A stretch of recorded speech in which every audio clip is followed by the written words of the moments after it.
रमेश राजस्थान के एक छोटे से गांव लसेड़ी में रहता था। वह ग्रेजुएट था और एक प्राइवेट कंपनी में जॉब करता था, पर वो अपनी जिंदगी से खुश नहीं था। हर समय वो किसी न किसी समस्या से परेशान रहता था और उसी के बारे में सोचता रहता था।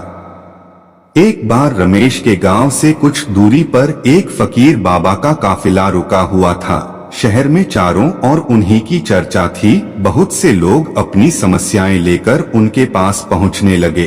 रमेश को भी इस बारे में पता चला और उसने भी फकीर बाबा के दर्शन करने का निश्चय किया। छुट्टी के दिन सुबह ही रमेश उनके काफिले तक पहुंचा। वहां सैकड़ों लोगों की भीड़ जुटी हुई थी। बहुत इंतजार के बाद रमेश का नंबर आया। वह बाबा से बोला, बाबा, मैं अपने जीवन से बहुत दुखी हूँ। हर समय समस्याएं मुझे घेरी रहती हैं। कभी ऑफिस की टेंशन रहती है तो कभी घर पर अनबन हो जाती है और कभी अपनी सेहत को लेकर परेशान रहता हूँ। बाबा, कोई ऐसा उपाय बताइए कि मेरे जीवन से सभी समस्याएं खत्म हो जाएं और मैं चैन से जी सकूं। बाबा मुस्कुराए और बोले, पुत्र, आज बहुत देर हो गई है। मैं तुम्हारे प्रश्न का उत्तर कल सुबह दूंगा, लेकिन क्या तुम मेरा एक छोटा सा काम करोगे?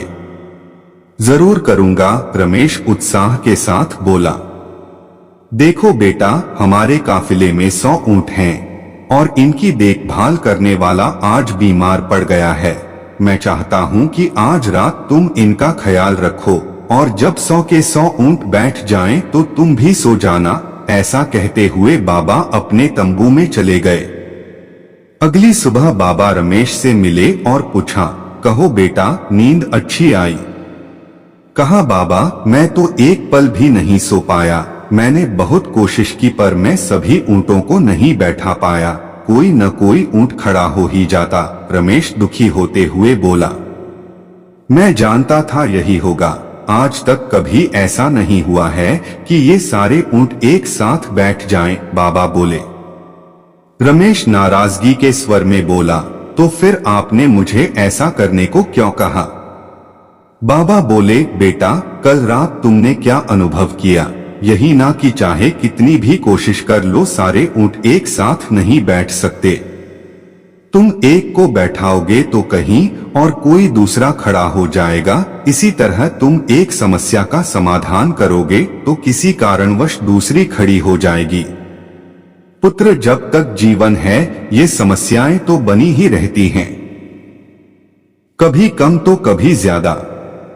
तो हमें क्या करना चाहिए? रमेश ने जिज्ञासावश पूछा।